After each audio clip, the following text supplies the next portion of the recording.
News 18 India. आप देख रहे हैं न्यूज 18 इंडिया और इस समय की सबसे बड़ी खबर है हिमाचल प्रदेश। और हिमाचल प्रदेश में हमारे साथ इस समय बातचीत करने के लिए जुड़ रहे हैं फॉर्मर सीएम जयराम ठाकुर। जयराम ठाकुर जी, आपका अभिनंदन है। न्यूज 18 पर सवाल बड़ा स्पष्ट है, आपको भी निलंबित कर दिया गया है, निष्कासित कर दिया गया है, आपके समेत 15 विधायकों को निष्कासित करा गया है, लेकिन कांग्रेस ने अपनी सरकार को बचा लिया है क्योंकि बजट पास हो गया है। देखिए, मैं एक बात बड़ा साफ कहना चाह रहा हूं जी। फिलहाल आज के दिन तो सरकार बची है, लेकिन इस सरकार का भविष्य अब संकट में है। सबसे बड़ी बात यही है कि लोकतांत्रिक मूल्यों का जिस प्रकार से हनन यहां पर हुआ है, शायद ही कहीं देखने को मिला हो। हिमाचल प्रदेश की विधानसभा में आजकल बजट सत्र चल रहा है जी, और बजट में पास करने के लिए इनको विपक्ष के विधायक को सस्पेंड करने पड़े। इसका सीधा सा अभिप्राय यह है कि इनके पास बहुमत अपने पास नहीं था। 15 विधायक भाजपा के सस्पेंड किए गए और उसके अतिरिक्त 6 विधायक जिन्होंने राज्यसभा के लिए भारतीय जनता पार्टी के प्रत्याशी के लिए सहयोग किया, वोट दिया, उनको भी पार्टी से निकालने के लिए कार्यवाही विधानसभा के अध्यक्ष के समक्ष इस वक्त चली हुई है। तो इस तरह से आखिरकार अगर कांग्रेस पार्टी ऐसा बोल रही है कि हमारे पास बहुमत है, तो ये सब करने की आवश्यकता क्या? कांग्रेस भी आरोप लगा रही है, ये सिर्फ बजट पास करने के लिए नहीं। जी, कांग्रेस भी आरोप लगा रही है। जयराम रमेश ने दिल्ली में एक बड़ी प्रेस कॉन्फ्रेंस करी है जिसमें बोला कि ऑपरेशन लोटस की तैयारी की गई, लेकिन उस ऑपरेशन लोटस को हम पास नहीं होने देंगे, उसको फेल करेंगे। सुखविंदर सिंह सुक्खू ने भी, जो कि हिमाचल प्रदेश के मुख्यमंत्री हैं, उन्होंने बड़े सारे आरोप लगाए हैं कि बहुत धन, बल और लालच का प्रयास किया गया है, सरकार को डिस्टेबलाइज करने का प्रयास किया गया है। मुख्यमंत्री को इस बात को समझना चाहिए, कम से कम उनका एक मंत्री आज प्रेस कॉन्फ्रेंस करके त्याग पत्र अपने पद से देते हैं, उसका क्या अभिप्राय है? और उन्होंने बड़ा साफ कहा कि जितनी जलालत मैंने 1 साल के कार्यकाल में मुख्यमंत्री के व्यवहार और उनके काम करने के तरीके में महसूस किए, कभी मैंने जिंदगी में कभी सोचा नहीं था। और आखिरकार दुखी होकर के जब मंत्री त्यागपत्र दे रहे हैं, विधायक त्यागपत्र दे रहे हैं, विधायक दूसरी पार्टी के लिए अपना सहयोग देने के लिए आगे बढ़ रहे हैं, इसका साफ संदेश है कि 1 साल के कार्यकाल में जो हिमाचल प्रदेश में कांग्रेस पार्टी की सरकार चल रही थी, उसमें तानाशाही थी। और ये विधायक एक बार नहीं, 20 बार विधानसभा के अंदर, विधानसभा के बाहर बोल चुके अपनी बात को। और यहां तक कि कांग्रेस पार्टी की जो अध्यक्षा है, उसने भी अपनी बात को, अपनी पीड़ा को एक बार नहीं अनेकों बार जाहिर किया है। जब अपनी पार्टी में इनकी हालत ऐसी है, इसका दोष किसी के ऊपर लगाना ये उचित नहीं है। लेकिन सीएम ने आज आकर खुले तौर पे कह दिया कि मैं इस्तीफा नहीं दे रहा, मैं सामान्य परिवार से आता हूं और मैं लड़ना जानता हूं, मैं लड़ूंगा और जीत के वापस आऊंगा। मुख्यमंत्री सुक्खू कॉन्फिडेंट है कि वो ऐसे बाहर नहीं जाएंगे और कांग्रेस लीडरशिप उनके पीछे खड़ी है। मुझे मालूम नहीं कितने लोग पीछे खड़े हैं। कांग्रेस लीडरशिप, दिल्ली लीडरशिप की मैं बात कर रहा हूं, सामने आ जाएगी। कांग्रेस लीडरशिप की दिल्ली की बात जहां तक बोल रहे हैं, वो सारी बात हकीकत लोगों के सामने आ जाएगी। उस पर मुझे कुछ नहीं कहना है। किसको उन्हें नेता बनाना है कांग्रेस पार्टी ने, किसको नहीं बनाना, ये उनका पार्टी का अंदर का मामला है। लेकिन सामने तो बात यह है कि वर्तमान सरकार कांग्रेस की, जो सुक्खू जी के नेतृत्व में चल रही है, अपना जनादेश खो चुकी है। जनादेश खोने के साथ साथ में विधानसभा में बहुमत खो चुकी है और इसलिए उनको अपना बजट पारित करने के लिए विधानसभा में विपक्ष के 15 विधायकों को सस्पेंड करना पड़ा। ये कभी नहीं हुआ। अंतिम दिन और बजट आनंद फानंद में पास किया गया। और ये बजट पास करने के लिए नहीं, ये सरकार बचाने के लिए काम हुआ है। क्योंकि अगर बजट में फ्लोर टेस्ट में अगर कांग्रेस पार्टी हार जाती, सदन में हार जाती, तो सरकार चले जाती।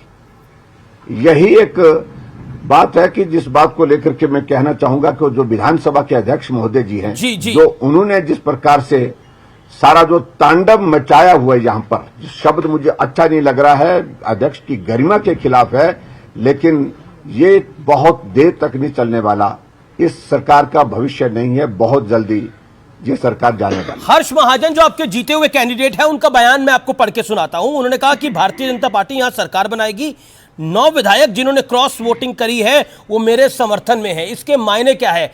यानी भारतीय जनता पार्टी कांग्रेस की चुनी हुई सरकार को गिराना चाहती है, आरोप यह भी लगेगा। नहीं, देखिए, गिराने का विषय तो उसके बाद आता है। पहली बात तो यह है कि ये स्थिति बनी क्यों, इस बात को लेकर के कांग्रेस के नेताओं को स्पष्ट करने की आवश्यकता है। और स्वाभाविक रूप से जब उनके पास बहुमत नहीं रहेगा तो सरकार गिरेगी। और सरकार इसलिए वहां पर बचाने की कोशिश की है क्योंकि उनके पास जब बहुमत नहीं था जी, तो यही तरीका निकाला कि भाजपा के विधायकों को सस्पेंड करो, तभी जाकर के हम बच सकते हैं। तो ये तरीका उन्हें अपनाया है। और ये कभी आज तक के इतिहास में नहीं हुआ कि बजट पास करने के लिए बहुमत की कमी होने के कारण। अच्छा, आपकी भविष्यवाणी क्या है? जयराम ठाकुर जी, विपक्ष को आपकी आप पूर्व मुख्यमंत्री हैं, आप बीजेपी के वहां पर वरिष्ठतम नेता हैं, एलओपी हैं। आपकी भविष्यवाणी क्या है? आप बार बार कह रहे हैं कि सरकार ये नहीं चलने वाली है, सरकार गिरने वाली है। मैं कोई पंडित तो नहीं हूं भविष्यवाणी नहीं करने वाला, लेकिन नहीं, आप कह रहे हैं कि ये सरकार चलेगी नहीं तो सरकार तो गिरेगी। देश में ना प्रदेश में सरकार अगर चलेगी नहीं तो सरकार गिरेगी। अगर सरकार बनेगी तो किसी की सरकार बनेगी भी। अगर कांग्रेस की सरकार गिरेगी तो क्या भारतीय जनता पार्टी की सरकार बनेगी, जैसा हर्ष महाजन कह रहे हैं? तो निश्चित रूप से देखिए, जब सरकार गिरेगी उसके बाद यह भी तय है कि हिमाचल प्रदेश में दूसरा दल तो कोई है नहीं। सरकार बनने की संभावना जिसकी बनेगी वो तो भाजपा की ही होगी। और ये मैं कहना चाह रहा हूं कि कांग्रेस पार्टी नैतिक अधिकार सत्ता में रहने का खो चुकी है। नैतिक अधिकार खो चुकी है, लेकिन क्या बीजेपी के पास नैतिक अधिकार है सरकार बनाने का? अगर ये 9 विधायक टूट के क्या आपके संपर्क में है, क्योंकि उन्होंने आपके कैंडिडेट के पक्ष में वोट डाला है। 6 कांग्रेस की और 3 इंडिपेंडेंट। 6 कांग्रेस वालों की मैं बात कर रहा हूं, क्या वो बीजेपी के साथ है? देखिए, उनके साथ बातचीत करके जो भी आगे की चीजें होंगी उस बात को लेकर के हम लड़ाई लड़ेंगे। लेकिन एक बात मैं जरूर कहना चाहता हूं कि आखिरकार कांग्रेस पार्टी बहुमत से अल्पमत में आई कैसे? प्रश्न तो यही है ना। भारतीय जनता पार्टी के समर्थन में आए हैं वो तो कह रहे हैं कि बीजेपी ने करा, राज्यसभा वो कह रहे हैं अमित शाह ने करा, जगत प्रकाश नड्डा ने करा, जयराम ठाकुर ने करा। देखिए, वो जो इस तरह की परिस्थिति के दौर में से गुजरते हैं, खासतौर से मुख्यमंत्री की अगर बात कहूं मैं, और इस वक्त वो बहुत ज्यादा मानसिक तनाव में है, बहुत परेशानी में है। स्वाभाविक रूप से, क्योंकि कांग्रेस पार्टी में भी बहुत ज्यादा चर्चा चल पड़ी है कि उनको हटाने का निर्णय हो चुका है ऊपर, लेकिन नाम किसका होगा ये तय नहीं हो पा रहा है। मैं उस सारी चीज को लेकर के कुछ नहीं कहना चाह रहा हूं, वो उनकी अंदर की बात का, पार्टी के अंदर का मामला है। कांग्रेस का आपको अंदर का सब कुछ पता है। कांग्रेस पे किसी और मुख्यमंत्री के नाम की चर्चा भी हो चली है, वो बहुत टेंशन में, आपको पूरी जानकारी है। यानी विरोधी खेमे की पूरी जानकारी रखी हुई है ठाकुर जी आपने। ना, वो तो रखनी पड़ती है, हम राजनीतिक क्षेत्र में काम करते हैं। तो ये भी बता दीजिए कि ये 6 विधायक राजनीति की जा सकती है। ये 6 विधायक ऑफिशियली आपके साथ कब आ रहे हैं, और क्या विक्रमादित्य सिंह भी आएंगे साथ में आपके? देखिए, ये हमारे साथ ही हैं। ये 6 विधायक हमारे साथ ही हैं। और जो हमें आज आशंका है, जो हमने सुबह ही जाहिर कर दी थी पहली, कि भारतीय जनता पार्टी के विधायकों को ये सस्पेंड करेंगे, क्योंकि बजट पास करना है। तब तक के लिए बजट पास नहीं हो सकता जब तक कि हमको ये सस्पेंड नहीं करेंगे। और दूसरा, जो 6 विधायक हैं इनकी सदस्यता को समाप्त करने की दिशा में कदम उठाएंगे, और वो ये कर रहे हैं। और इसके बाद अगली रणनीति जो है, पार्टी हाईकमान के साथ, पार्टी नेतृत्व के साथ चर्चा करके आगे बढ़ेंगे। मैं फिर आपसे सवाल पूछ रहा हूं, जो कि बहुत महत्वपूर्ण सवाल है हमारे व्यूअर्स के लिए। विक्रमादित्य सिंह का भविष्य क्या भारतीय जनता पार्टी के साथ होगा? क्योंकि आज सुबह वो इमोशनल हो गए, रो पड़े जब वो अपने स्वर्गीय पिता की बात कर रहे थे। देखिए, आप इस प्रकार से अंदाजा लगा सकते हैं कि कांग्रेस पार्टी में मंत्रियों की हालत क्या है। आज विक्रमादित्य सिंह ने जो प्रेस कॉन्फ्रेंस की, जिसमें इन्होंने कहा कि पिताजी को जलील किया, माताजी को जलील किया, मुझे एक बार नहीं अनेकों बार जलील किया, और ऐसे में इस मंत्रिमंडल में रहने का कोई औचित्य नहीं है, मैं मंत्रिमंडल से त्यागपत्र देता हूं। तो स्वाभाविक रूप से अगर मंत्री की ऐसी स्थिति रही तो वहां पर कौन खुशी है, कौन सुखी है सुखों की सरकार में, ये अपने आप में एक बहुत बड़ा प्रश्न चिन्ह है। और इसलिए इस सारी स्थिति के लिए अगर कोई दोषी है तो हम नहीं, दोषी तो वही है जो सत्ता में है। जी, मेरा आपसे एक सवाल, जो कि इस समय सवाल वो सब आपसे पूछ रहे हैं, जो निष्कासित हुए हैं भारतीय जनता पार्टी के विधायक, जिन 15 विधायकों को निष्कासित कर दिया है, उसके बाद आपकी रणनीति क्या होने वाली है? क्योंकि सरकार तो बच चुकी है, लेकिन अब विक्रमादित्य को लेकर सस्पेंस है, आपकी रणनीति क्या है? देखिए, सरकार आज भले ही चाहे थोड़े वक्त के लिए बची हुई है, लेकिन लोगों की नजर में सरकार गिर चुकी है, एक बात। और दूसरी बात मैं ये कहना चाहता हूं कि जहां बहुमत की अगर वो बात कह रहे हैं, तो भारतीय जनता पार्टी के विधायकों को सस्पेंड करने की आवश्यकता पड़ी क्यों?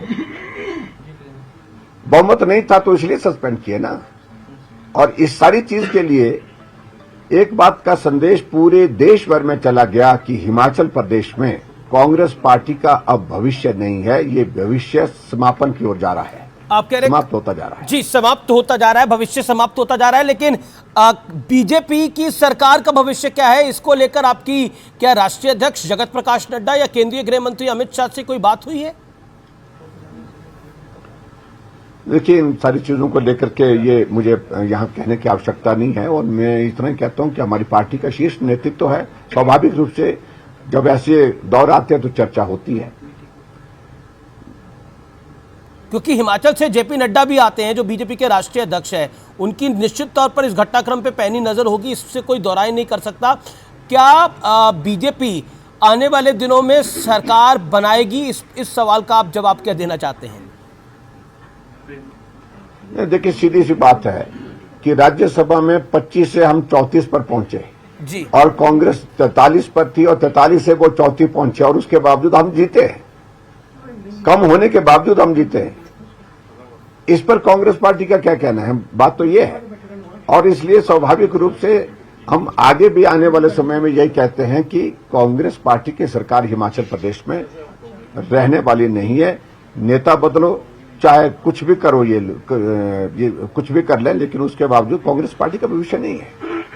कांग्रेस पार्टी का भविष्य नहीं है। बहुत बहुत शुक्रिया आपका। Thank you. जी, बहुत बहुत शुक्रिया आपका हमारे साथ जुड़ने के लिए, जयराम ठाकुर जी, आज के महत्वपूर्ण दिन पर अपनी राय देने के लिए। तो जयराम ठाकुर ने स्पष्ट रूप से कहना है कि सरकार बच जरूर गई है, लेकिन नैतिक अधिकार अब नहीं बचा है और नंबर नहीं है कांग्रेस के पास। और स्वाभाविक चीज, बीजेपी अपना प्रेशर अब माउंट करेगी कि नंबर शो करा जाए विधानसभा के अंदर, क्योंकि एक तरफ कांग्रेस का 34 का नंबर है, तो बीजेपी के खेमे के पास भी 34 नंबर है। तो बहुत विक्रमादित्य सिंह का इस्तीफा का तुरुप को पत्ता साबित होगा, यह देखने वाली बात होगी। व्यूअर्स, इस बड़ी खबर पर लगातार हमारी नजर बनी हुई है न्यूज़ 18 इंडिया की। आप बने रहिए हमारे साथ। एक अंतराल के लिए रुक रहा हूं, लेकिन अंतराल के बाद बहुत बड़ी खबर लेकर हाजिर हो रहे हैं।